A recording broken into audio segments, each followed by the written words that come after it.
Bon, ben vu qu'on a le plein d'électricité grâce au petit MPPT Victron et au beau temps, à la belle météo, et ben j'ai décidé de relancer mon imprimante 3D.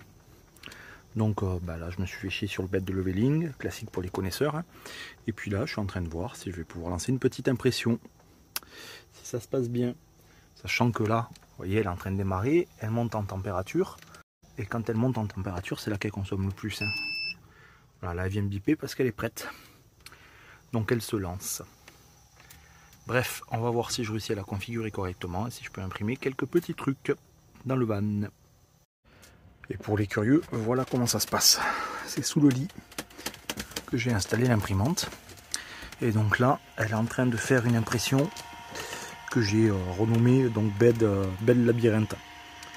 Pourquoi? Parce que le bed c'est le lit là, c'est la plaque. Et en fait c'est tous les réglages, il faut régler chaque côté pour que ça soit parfaitement plat et qu'il y ait tout juste 1-2 mm d'écart entre la buse d'impression et le plateau, le bed. Donc on fait du bed leveling pour s'assurer que tout soit bon. Et là par exemple on voit qu'il y a des endroits qui décollent un petit peu, c'est pas parfait, ça s'est décroché parce que ça se joue vraiment au millimètre. Mais dans l'ensemble c'est plutôt bon. Pour un premier bed leveling ça va quand même. Donc je le laisse terminer tout ça. Et après, on va se lancer dans un truc un peu plus complexe.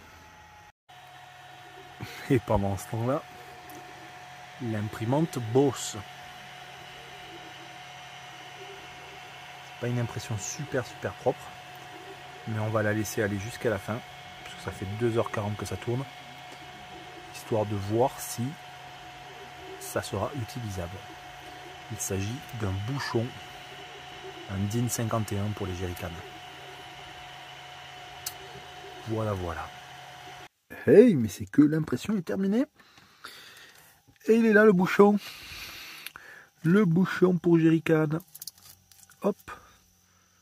Voilà. Bon, alors là, c'est pas très beau parce qu'effectivement, c'était pas propre.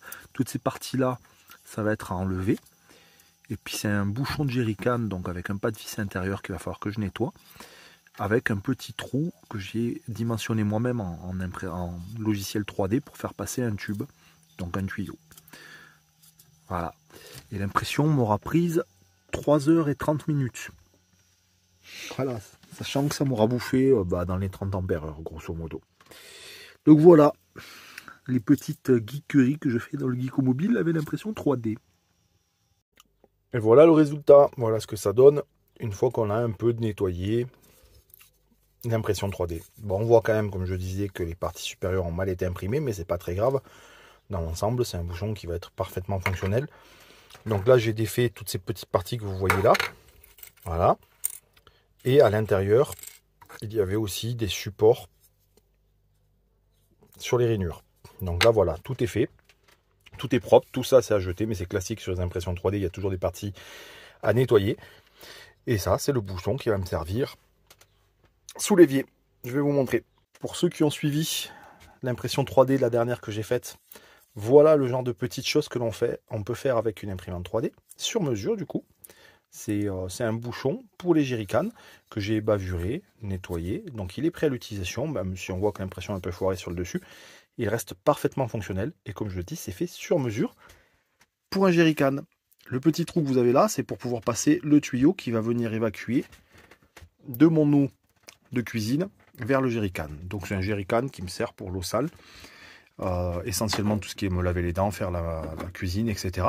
Et pour la douche, j'ai une autre partie. Et donc là, comme vous voyez, c'est parfait. C'est parfait. J'ai un bouchon qui est prêt.